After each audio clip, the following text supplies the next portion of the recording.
Hello, hello, everybody. Welcome to the Healing Lifestyle Podcast. My name is Shanda Domango Brown, your host, Ancestral Medium and Movement Healer. And we are bringing you everything healing as a lifestyle, whether you're navigating motherhood, entrepreneurship, or just straight up existing. We're bringing you rituals, remedies, tools, and practices on how to navigate that while you still living your life. So, listen, Linda, I am super excited because today's guest, we have the one and only Krystle Sims Cameron. So I met Krystle during um, a residency that I'm currently in at the Material Institute in New Orleans. Shout out to the 24 Karat Garden. And Krystle, during our cultivation semester, was my teacher. And I learned this woman, y'all. Let me tell y'all something. The way this woman can lead a class and get you excited about propagation and Thank you. eating from the earth, but really Mm, understanding its importance, understanding its impact, and understanding that we have a responsibility when it comes to how we take care of our bodies and the people mm, around us. And I have been so inspired after being taught by her when it looked at how I'm cooking for my family, and that is a big mm. part of healing. It's a big part of healing in a lifestyle, what Yeah. we're eating, what we're feeding our body, and making sure we understand what we have access to. So Krystle Hmm. is the person outside of just being my teacher, right? She is the person. That is what she does with her life. Whether it is her being a consultant for corporates and private, looking at consumer research, looking at how do you get things to people, whether she is producing and writing music and plays and productions with her partner, or whether she is leading her organization 504 the Horticulture, where she is the founder, and creating access and opportunities in neighborhoods for people of color so they can know the access Yeah. they have when it comes to being able to grow food and eat food. So I am so excited, Krystle. Thank you for joining me today. Thank you. I'm so honored that you would even invite me here, and thank you so much for that beautiful introduction. Yeah, I'm just excited to talk. You just hit on all the things that I am passionate about and the things that I love to talk to people and share with people about. So I appreciate this platform and that you invited me here to talk about it. Yes. Okay, so now we're gonna get all up in your business. I'm just kidding. We want the Let's lessons. do it. We want the Do it. wisdom, right? So the first thing I really would love for you to share with us is, when did you Mhm. first discover that gardening and cooking and working with plants could be a source of healing, like a source of medicine? 'Cause I feel like that's one of the biggest things I've Mm. learned from you. So it's actually that's a great question, and the answer is sort of twofold. I think the cooking for me came first, and when I was growing up, my household, my mom can cook, and she's a great cook, but she was a very busy mom. She had me and my sister. She worked at our church on Sundays, and then Monday through Friday she worked at our school in administration, and then she would take on odd jobs, either outside of school or like she worked as a custodian after school. After being there all day for her 9 to 5, then she would like change clothes and work cleaning up the school. And a lot of that was in service of paying for like my extracurricular activities, right? So I was doing the speech and debate, I was doing theater, I was going on trips, and that's how my mom was able to provide those things for me. And so her cooking was very much like convenience, right? There was a lot of hamburger helper. There was a lot of like canned green beans. There was a lot of like, Zatarain's dirty rice mix.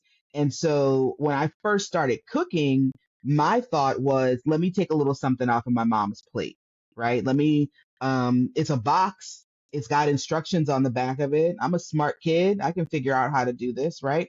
And so I would just follow the instructions on the back of the box. And then, my mom would come home from her after school job and she'd be like, "You cooked?" And I was like, "Yeah, I just wanted to, make dinner so that when you got home, it was already here." And seeing the way that she responded to just having a meal waiting for her and just knowing that the only way that I could think of to take care of her, um, was to, offer her something to eat. And that just sparked something in me.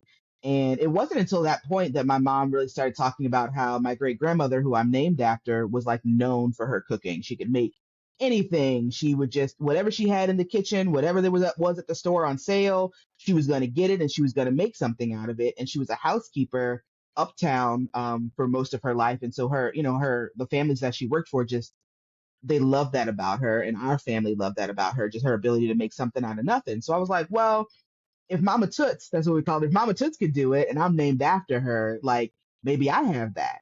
And so I would start asking my mom for ingredients. I would watch TV shows, Yan Can Cook, PBS, Emerald, Paul Prudhomme. Like, I would just watch cooking shows and make stuff, to the point where, like, my mom would have her friends over for book club and she'd be like, can you make that stuffed manicotti that you made us for dinner, like for the book club?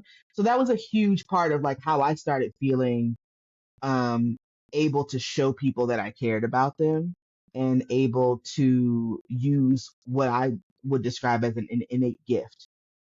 The gardening didn't come until later, when I got pregnant with my son in 2012. And I got pregnant with him while I was overseas, and was eating really well, eating in places that don't allow the same chemicals and, processes that are allowed in American cuisine and American grocery stores. And, up until that point, I hadn't tried to get pregnant, but, I knew from conversations with my doctors that me getting pregnant in the first place, was probably going to be a little difficult, and me sustaining that pregnancy was going to take some effort. And so when I unexpectedly got pregnant during the time that I was living 6 months out of the country, I started to reflect on, well, what am I doing differently in this environment? What do I have access differently into this environment that's making this, that's made this change in the way that my body feels, comfortable and prepared and sustained and nourished enough to bring forth new life. So when I got back to the States, I was like, I have to take control over what I eat, and I would like to take control over what my son eats. I knew I was going to breastfeed, but I was like, so after that, what?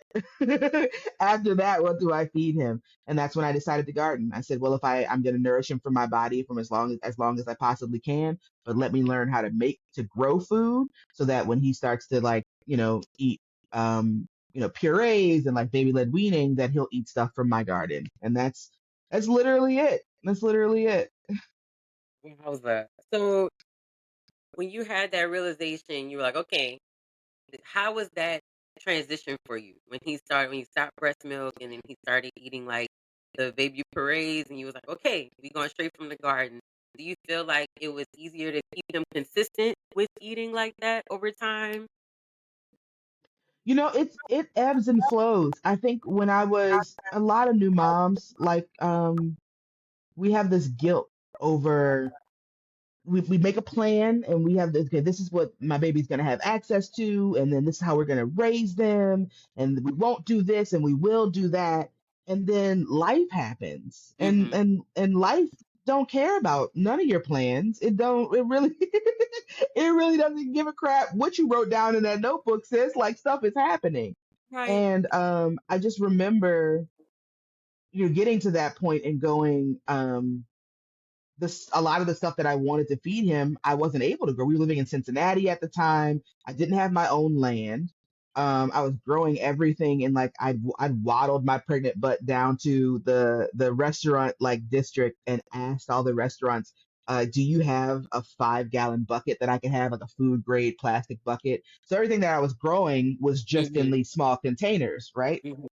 And it definitely wasn't enough to sustain him in totality. And so that's when I really started researching and learning about, like, what foods and from where to get them, where to source foods that I felt comfortable with him eating. Because I'd had this grand idea that, like, everything that I grew in the garden, I was just gonna, feed him that and supplement that to him. And it just wasn't realistic at that point in time. And I've struggled a lot with feeling guilty that my plan, like my grand scheme, hadn't panned out. Mhm. Um, but then also realizing that, a fed baby, is best, right? Right. And so the research that I would do, like where to get stuff, going to farmers markets, making sure that I purchase things that were organic as often as possible, knowing which foods are most likely to have, pesticides and chemicals used on them. So making sure those are 100% organic, and then like letting my budget dictate what else I was able to do in that area.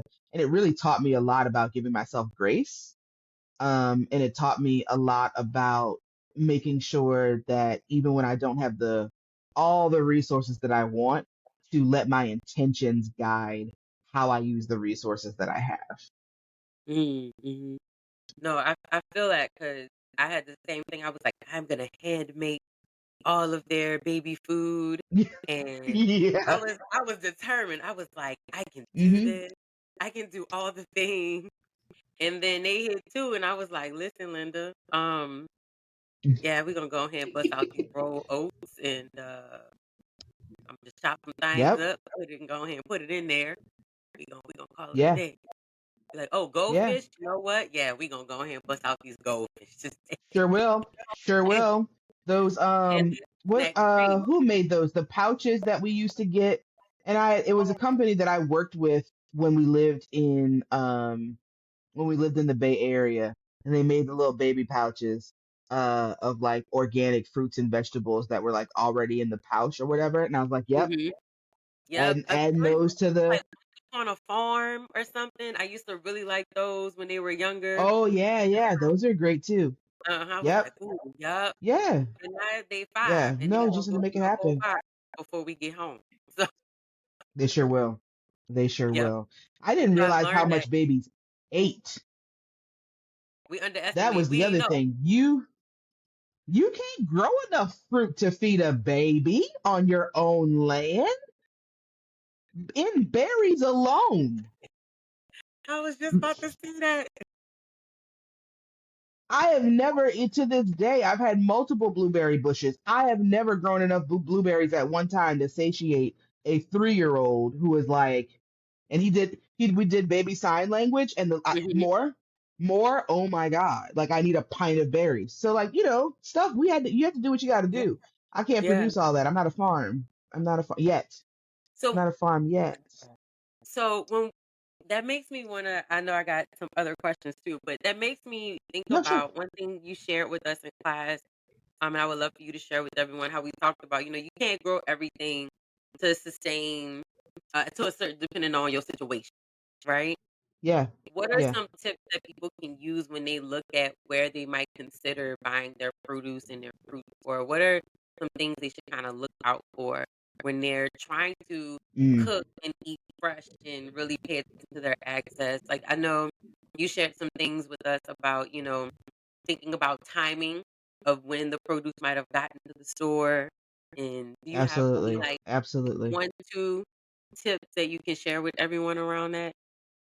Yeah, absolutely. I mean, my number one thing that I try to impress upon people, there's been this sort of, I don't know, bougification of the farmers market, where, it's a cute little place to like take your cute little basket on a Saturday and like get a $17 loaf of bread and a coffee and just like, but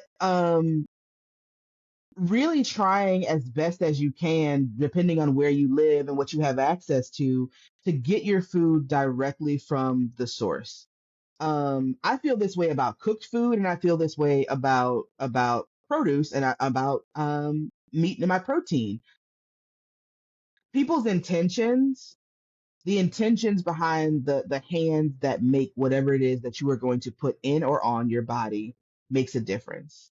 Yeah, And I have absolutely. found that exactly. And then when a farmer has nurtured this tree to produce this fruit or these plants to produce, the produce that you're going to get, um, and they do it on a smaller scale, and they do it for the love and the legacy, and because it is a part of what is on their heart and their purpose to do. I feel like you can tell it tastes different, it moves through your body different, it nourishes you on different levels. And so the closer you can get to from the source, being able to see and lock eyes and make conversation with the human that produced the food that you are about to put in your body and your family's bodies. I prioritize that over anything else, right? So going to the farmers market, developing a relationship with the folks who've been there. You're going to get in season food because they're not traveling from miles and miles away. They're not mass producing to meet a quota or a need. You know, this vendor says I have to produce this amount of strawberries, every week or every quarter or every month, right? It is what looked good, what grew well, what works in our environment, what works in our ecosystem, in our zone at this time, and you're going to get more food that reflects that when you go to the source. You're also going to get a bigger variety of food because there are things that only make it to the grocery store because they travel well or they were picked before they were ripe. And so there's a 2 week time period from when they were picked off of the vine or off of the tree, and then they get to travel 2 weeks by, boat, plane, truck, get into the grocery store, and now it has the color of ripeness, but it hasn't actually had access to nutrients from the plant source to actually make sure that all of the antioxidants, all the vitamins, all the minerals that are supposed to be there when it gets to this level of maturity, it's lost 2 weeks of being able to do that, right? Yeah. Whereas from a farmer's market, or actually going to an agricultural space and picking it yourself, it literally is there getting nutrients and being alive until you take it off of the plant and get it onto your plate, right? So that Right. makes a huge difference too, is how long it's actually taking it to get from the plant to your home and into your body. Love it. Thank you. Thank you. That's one of the things you Mhm. shared with us in class, and I remember being like, "Oh my gosh!" And now it's like Yeah, I'm aware of it now, and so now yeah, I'm looking at produce when, if I have, if it's crunch time and I gotta go to, more of a like a store and I can't make it to mhm, the market, then I'm like, okay, now I'm looking at it from a different complete lens of what I want to select, how I'm selecting it. Um, and thank yeah. you also for sharing what you said because I want to share with everyone. It's like when you're on your healing journey, intention is everything. It Intention is. behind what you do, It is. intention behind how you think. Your food is included with that. And when I tell clients in that, like when I'm doing ancestral readings, and they're like, your ancestors want you to start speaking over your food and start talking to your food because it's a living Yep. energy. They like, what? I'm like, yeah. Yeah. It's a Yeah. living energy, so that intention of even when you go out to eat, when you choose where you're gonna go, think about who's in the kitchen. Are they there just so they don't get fired? Or are they there because Right. they love what they do? And Yeah. that is the This is a part of their energy. purpose. This is a part of their, yeah, and they do Yeah. things with that Energy intention. Yep, is absolutely. good. So whatever Yep. energy, whatever mindset and space they're in when they're making that food, that's what's going in your Yep. body. And that energy Yep. is attaching itself to whatever wound you already got. So if they got a wound Yeah. and they fixing your food and they like, "Oh, I can't stand this job," and da da da da, and then you go and Yep. you eat that meal and you find yourself grouchier than usual. It's an energy transfer. So really Yeah, being take yourself back to like ninth grade physics, where we yeah. learned that there is no such thing as creating or destroying energy. It is literally just transferred. And when you realize that like everything that we do in this life carries its own energy, we are just transferring. We're a vessel, right? And so when Mhm. you're moving that energy from you to someone else, and that's why I try to be mindful too when I'm but before I teach or before I cook for people, like not to be to like check where my energy is. Where am I right now? Do I need to do some Right. grounding? Do I need to release some stuff? Do I need to like turn on some music and shake some stuff out real quick Mhm. before I do whatever this is that I'm doing to give to somebody else? Because that energy transfers 100%. Yeah. And I think that that's one of the things that we're not as cognizant of in Western society. But when you look through, any indigenous literature, any ancestral, exercises and activities, the transference of energy is always front and center before Mhm. you talk about any sort of rituals. Like, check Right. yourself and make sure that Yep. you're okay. And everybody's Mhm. not going to check themselves. So how do you make Right. sure that you're trying to, take in the best to the best of your ability? Yeah, Exactly. it's a big thing. Yeah. Huge. Yeah. That kind of when we're thinking about that, I want to kind of jump to your amazing organization, Travel for the Horticulture. I Mm, had an opportunity to attend one of your workshop sessions. So y'all, so Krystle mm. partnered with who was the therapist that you partnered with? She Oh was yeah, lovely. so Chanel of Black Mental Health Matters, New Orleans Black Mental Health Matters. Chanel Baptiste. She is a good friend of the family. She's been friends of my husband. Her family have known each other for years and years, and the organization that she has is focused specifically on making sure that there is access to more mental health care for the Black community in New Orleans, and she does a fabulous job with that. Yeah. Yes. So Krystle and Chanel, they partnered and they offered these series where they basically thought they correlated how things when it comes to gardening, taking care of your plant, how it's directly Hmm. mirroring the things that we experience in our day to day life. And it was a absolutely beautiful workshop. And so Oh. I want to ask you, how does your connection to doing this kind of work, how does it shape your Mhm. like your daily life role as being a mother, being a wife, being a teacher? Mm. So I'm always thinking about where you do. I can tell that you have so much lessons and wisdoms, even when you're teaching, when you're in conversation. How does that align in your? How does that show up for you? This work that you're doing. How does it show up for you in your personal life? Like, how does you integrate? What does that impact in life? Yeah. Oh goodness. I think if I had to pick like the number one way that working with plants has really contributed to me, I think growing into a better person and then being able to be a better mother and wife and community member, I think being observant with intention though, observant with the intention to care and to nurture. There's a lot of things that sort of arrest our attention on a daily basis. And there's so many things that we can and do prioritize that kind of keep us in this like constant mode of like moving here, moving there, moving go over here. Now I gotta do this thing, whatever. And I've learned through caring for plants that it's not about and you get like these things that are like, okay, you like water your plant every 10 days, and then you like do da da da, and it's all of these sort of routine things. And that never worked for me. That never worked for I was a horrible house plant. Michael, once you if you came in the house, I am so sorry. Um, it just wasn't gonna work because my attention was always diverted somewhere else, and I wasn't observant. I wasn't looking for the signs that something was thriving versus needing care. I wasn't looking for the signs, the very early signs, before a plant would die, that it was a little thirsty or maybe needed some more sun. And or it was time to prune it, or it looks beautiful, it's so big, but it's outgrowing its space. It needs more space.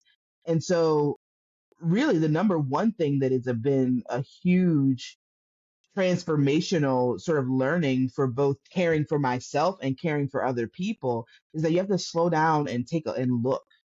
You have to slow down and really observe. You need to know who you are. You need to know what makes you feel good. You need to know what makes you feel whole. You don't need the same thing as everybody else, even if they're in close proximity, even if they are, growing right next to you. You might need something different to thrive. And my son needs things that are different than what I need to thrive. So we're all growing in this same space, right? But I need this amount of quiet time and this amount of time together and this kind of food and this kind of whatever to make me feel good. Well, if I'm observant, I can also tell, well, what does my son really need right now? He might not be able to tell me out of his mouth. He might not even know the words for it. But can I observe what it is that he needs and try to help provide it? In my relationship with my husband, can I observe that he's a little bit different today than he usually is, but you know what he hasn't had? XYZ. So let's go. Let me initiate taking him out for a date. Let me take the kid out for a day and let him have the house to himself for a little while. Let me ask if he wants to. There's a meal that he has that like after he eats it, he's always in a better mood and ready to talk about whatever's on his mind. Can I make that for him? And so just being observant and being willing to accept um what my plants tell me that they need. Now I know I just watered you. Why are you wilting right now? Don't matter if you just watered it. If it's thirsty right now, water it again, right? And then figure out why it keeps getting thirsty. Provide something for it so it doesn't end up in that stage of want or need as quickly because you're sustaining it. So that's been a huge, I mean, I think that's the gift that continues to give in every area of my life is like just being open to observation and then being willing to give people and places and projects what it is that they really need, even if it doesn't align with what I thought they should be needing at this point in time or what I expected they would need at this point in time. Um, has been a really beautiful lesson for me, I think. Yeah. No, that's beautiful. I love it. I love it. Thank you. So, before we wrap up, do you have any last nugget for anyone who they don't have any plants, they don't have any herbs, they don't have none of Hmm. the things yet at Yeah. home, but they want to start. They're curious. They're like, Yeah. I wanna grow the herbs. I want to do the things, but also like Yeah. where do I start? I'm sorry, say what now? What that's Yeah. how I felt. I was like everything is dry cut and sifted. I'm grinding it all up and Yeah. it's going in a tincture and it's going in a spiritual bath. And then when I started the residency, I was like, dang, it hit differently when it's fresh though. And I'm like, It oh, I sure can does. really It have sure to does. it's different when you form a relationship with the plant, especially if you want to use Yeah. it as food or medicine. It's different when you form this relationship with it when it's still connected to the source. And then Yeah. you go to use it and work with it, whether it's food or medicine. So for Yeah. someone who's like, I'm inspired, but also don't know what I'm Mhm. doing. Yeah. Where to What start? Where to get where to started? start? Where to start? Okay, before I answer that question, just because you just said that about like how much more potent things are when they're fresh or like you had your hands on them or your intentions. Plants are so the compounds that are in individual plants are so multifaceted and complex that like if you go and look at an herbal book, right, and you go, what can you use rosemary for? It's a whole page, right? It's a whole page of things that it can be used for, which is great for just like, hey, I'm gonna go ahead and just throw rosemary into my diet naturally because it's got a whole bunch of stuff. It'll just go in there and kind of figure out. Mm, But if you're growing a plant specifically for a specific tincture for a specific need, or because you want the specific property of it. I have found that being able to tell the plant like you're going to actually be medicine for helping people who have high blood pressure. That's my intention for you, and to speak that over that particular plant. Yeah, it can do a bunch of other stuff, but I don't know, in my mind and in my heart, I feel like letting it know, like, this is what your purpose is, this is what I'm going to use you for, helps it to be like, oh, okay, let me get that. Let me make sure that's like top of mind. Let me make sure that those compounds are the strongest. Let me make sure. And I know for certain when I'm thinking about like foraging and things of that nature, that the plants that I need always pop up when I need them. They can feel the energy of the environment around them, and they go, "Oh, I think they can use some Biden's Pelosa." Had never mhm, had that in my garden ever, ever, ever before COVID, and it popped up, and I was like, "Well, what is this?" And then I researched it, and it's like, "Oh, wait, that's a cough medicine. It helps with respiratory healing." Bet. And then I made a bunch of tincture for my family and my friends using that plant that popped up just because it felt a need, right? And mhm. so, yeah, if you're growing something for a specific purpose, like speaking that intention to it and letting it know that's what you're going to be used for, I think it makes it even more powerful and intentional. Now, Absolutely. I felt where to like start? that after we did the work with the dandelion when I helped you like wash off the dandelion and we were gonna make a dandelion Yeah. salad. I know I'm not tripping. I swear, ever since we did that, I got nothing but dandelion growing in my backyard now. Like, Yeah, it was like, yeah. sis, you see me now, sis. You can use me. Yeah, yeah. Yeah, They know who their friends are. They really yeah, do. Like plants are so communal, and I think that we often think of ourselves as humans, especially in Western society, as like living in nature or amongst nature, but we are nature. And animals and plants thrive in community, and we thrive in community, and not just community of other humans, but community of everything around us. And so yeah. when plants and animals get like sense your energy as friend, they will be like, oh, you know what? I'm going over here where, your girl is going to do me right. She going to make sure I get fed. She going to make sure I get protected. And then I'm going to be able to live out my purpose and not be seen as a weed or something to discard or something to be Mhm. trampled over. I get to live out my purpose if Krystle sees me, if Shanda sees me. And so they'll pop up and be like, hey, I heard, I heard Yeah, you be making medicine for the community. I was Yeah. like, hi, sis. What you okay? I was like, all Yeah. right. And then I was like, you flowering over there. Let me hurry up and get you out so we can do a little one. Yeah.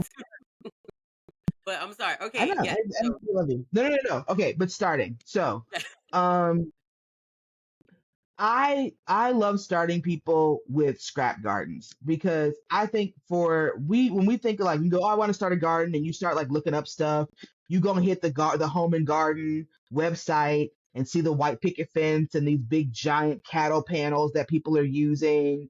And that stuff is cute. Okay. And some of it is cute and useful, but a lot of it is cute, useful, and expensive.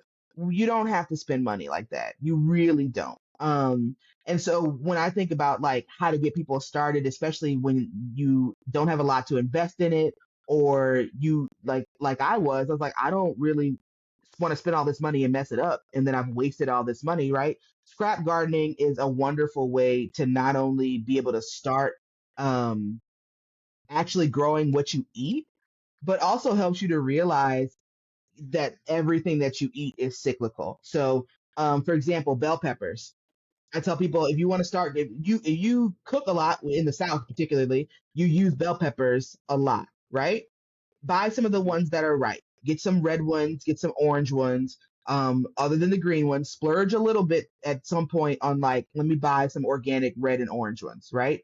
Use those in your cooking, but in the inside, you have mature seeds.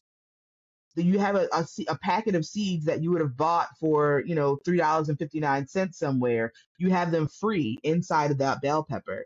Save them, dry them, throw a couple in some dirt, see if you can get them to germinate. Strawberries, if your strawberries are starting to go bad, right, they're starting to get soft, oh, I don't want to eat them like this, throw some in some dirt and see if you can get them to sprout. The seeds are right there on the outside, right? Certain stuff like citrus, people always want to grow an apple tree, always want to grow a lemon tree. Those are harder to grow with the seeds that you're going to get from anything that you buy outside, like in the grocery store, because they're treated in such a way and those are hybrid plants. But a pepper, jalapenos, tomatoes, strawberries, things like that that you're eating anyway, throw them in some dirt and see what happens. They want to grow, they want to thrive. Find a spot in your house that has some in your yard that has some sun, a little bit of protection from the elements, and then water it, enough to keep the soil moist, like every 7 to 10 days, and see what you can get to pop up. I think when people start noticing that plants seeds want to germinate, plants want to grow. Your green onions, if you don't throw them away and you just put the bottom part in some water, they want to keep producing for you, right? It makes the idea of growing your own food feel less intimidating, and it removes some of the mysticism of it. And it allows you to be a part of the cycle where the life of that plant doesn't end with you, right? You're not the termination point of the life of that plant. You are just another point on its path to reproducing, creating another legacy, right? Creating another member of its family. And that to me was really inspiring when I started that way. Because I didn't buy seeds at first. I used anything that I could get from the house to grow. I would buy a cucumber on purpose so that I could take half of it and scoop the others, scrape the insides of the other half into the ground and see if I could get a plant to germinate from that. And then that way it feels less like making like a huge investment in this new hobby or new thing, and more like just like, I'm gonna take a little bit of what I already have, what I was already gonna spend money on, and make that work for me. And then once you get to that point, it kind of it becomes a little bit of an addiction. I like it. It's the one addiction that I've ever had that's actually been healthier for me than anything Right. else, right? You're like, what else can I grow? If Uh-huh. man, I made a whole tomato plant out of a cherry tomato. I think I can do anything. And that, what, I want to say this, Sean, that was the Mhm. biggest, when I think about life lessons, well, on a Mhm. on a personal note, just on a crystal level, Yeah. being able to grow things with my own hands and know Mhm. that I am a part of the natural world, that I am not impotent, that I'm not dependent upon, the powers that be to provide me with what is necessary to nourish my body and take care of my people. That resonated into so many other areas of my life where I allowed myself to say no to things that I'm gonna say yes to it because I need this money, I need this check, I need this influence, I need this network. And Mhm. knowing that if I go in my backyard, I can make dinner tonight and I ain't gotta worry about who liked me, who check came on time, who wants me on this project. That allowed me to have so much faith in myself as a provider, and so much faith in myself as an innovator, that I've been able to craft the rest of my life to feed me and to be a conduit for my purpose and my intentions, rather than doing a bunch of stuff that I need to do in order to provide for myself and my family. And so if all you get is a confidence boost out of the fact that you kept a plant alive, I'm here for it. That's all it needs. That all it needs to be. If you don't do all your groceries out of your backyard, but you just know this one basil plant, we like We this. here. I'm keeping that sucker alive, right? We Yep. here. I see it. It sees me. Mhm. Sometimes that's all you really need. Yeah. Absolutely. I know I felt like that. My first house plant was a couple years ago, was like a pothos. Um Mhm. and a Mhm. client gave it to me and she was like, landscaper gardener. She gave it to me and I am going to take care of you.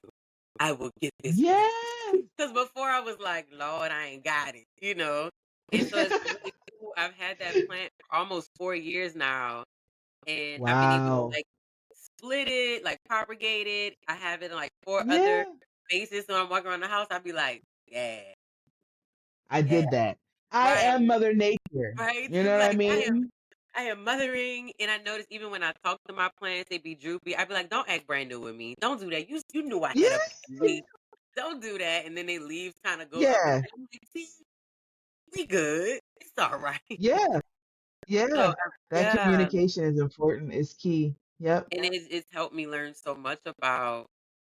I always look at, especially my house plants. I look at where they're at as a mirror reflection of how well I'm taking care of myself. Because I Yep. notice when I'm like taking care of me and I feel nourished, I have the capacity to like check on them and make sure they have what they Yep. need. And then if one day I turn around and they like, sis, I don't know, this won't make it. I mean, I Yep. immediately like look within and go, oh my God, I'm exhausted. Mm.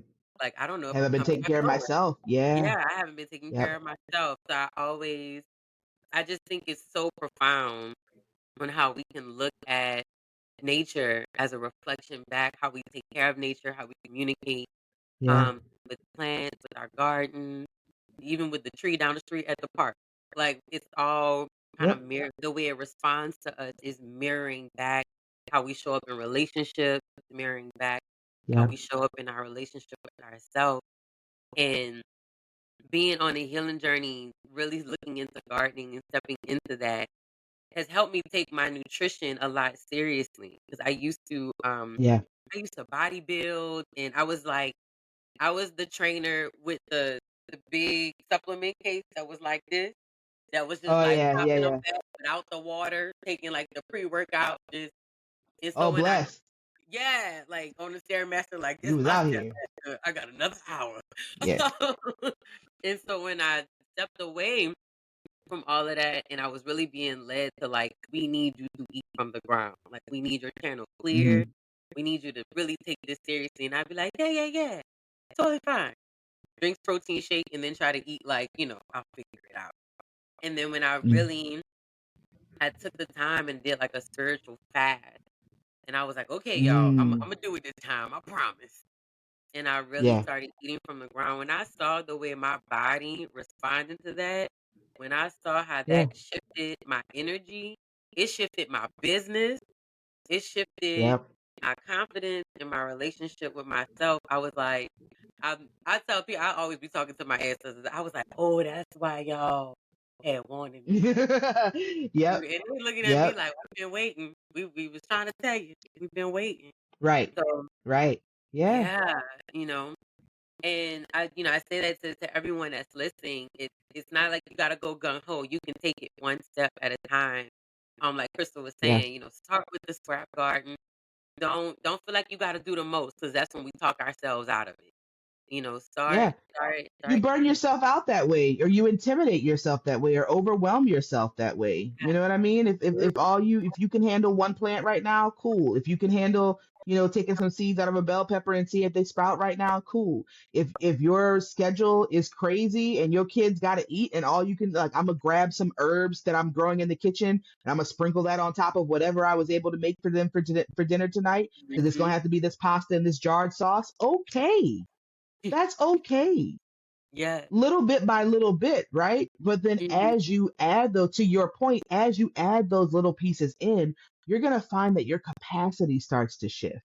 You have a little bit more mental clarity. You have a little Yeah. bit more energy. You have a little bit more just ability to, like, your eyes open a little bit more. You know what? If I could do that over like a 30 minutes in a day and add that into my food, what is it? What if I took like a couple hours over the weekend and processed some organic tomatoes that I bought from the farmer's market into sauce, and then Mhm. can that sauce so that I can use it during the week to make it convenient and easy for me? You'll find those, but the capacity increases as you do the little steps. But if you Yeah. try to take everything out your pantry, right, and be like, this Rayo's, this ragu, and this dried pasta, we gonna do everything from scratch. Sis, you gonna burn out. You're gonna burn out, and y'all will One, be eating McDonald's. You will be. You're gonna go right to the other you're end gonna of be the like, forget spectrum, it. right? Because you're gonna be fighting for your life, Yes. trying to erase everything that you've been doing and replace it all overnight. Start Mhm. with the little pieces, right? You owe yourself that longevity, and you owe yourself that commitment, right? You owe Mhm. yourself to go little by little, because that is what's going to offer you the ability to recalibrate and rejuvenate yourself until you get to the point where this is where I want it to be. Yeah, you can't stop, you can't do all this overnight. It doesn't make any sense to you. And I've been gardening for now 13 years, and I don't eat only from my garden.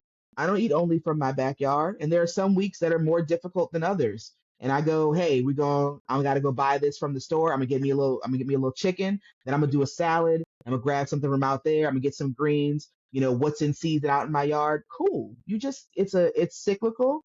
We live in community and society for a reason. There are resources that we have that we should be using, but you also need to allow yourself to incorporate these small changes and see how big of an impact they can have along the way of your journey, because it is a journey. It's not a switch. It's not Right. just I'm a new person tomorrow. It is a You got to travel it. You do Yeah. have to travel it. Yeah. Mm. Crystal, thank you so much for joining Thank you me. for having me. It always, it's been a blessing. It's been a blessing to be a teacher in this space, to like see myself as a teacher and have students who are so y'all made me so proud. Y'all have made me so happy to be with y'all and be in community with you guys. And having an opportunity to share always reminds me of what I know, and always puts me in the mindset to go deeper in my own practice. So I just want to say thank you for the gift of reflecting back to me my intentions and my purpose, and helping me to rejuvenate in me a passion for all the things that I know that I want to do with my life. And you guys just have poured back into me so beautifully. And I needed it, and I really appreciate it. I do. Yes, we appreciate you. We appreciate you. Can you please share with everyone where they can find you, how they can connect to you. I'm gonna put it in the show notes as well, but for Oh, anyone that's sure. listening, yeah. Yeah. So most of the stuff that I do with gardening and food production is going to be on my Instagram at 504. The number is 504 the horticulture on Instagram. And then I also have a TikTok of the same name where I do some longer form videos there as well. Yeah, that's where you can find me online. And then like as far as like cooking and stuff and making food with the stuff that I grow, that's going to be under my regular Instagram. That's browned underscore butter. I'll let you put the spelling of it in the notes because it is not spelled the way that you think it is. But yeah, so that's where I take like whenever I grow stuff in the garden and I cook, I usually put it up on that platform as well and integrate it that way. Yeah. Awesome. Yay. Well, Crystal, thank you so much. Everyone, thank you so much for listening. I'm going to put all the ways to stay connected with Into Crystal in the show notes. I really hope Awesome. this episode blessed you just as much as it blessed me just sitting here listening. Okay. Y'all keep going, keep growing, keep healing, give yourself grace, and you got this. We'll Hmm. see y'all next time. You do.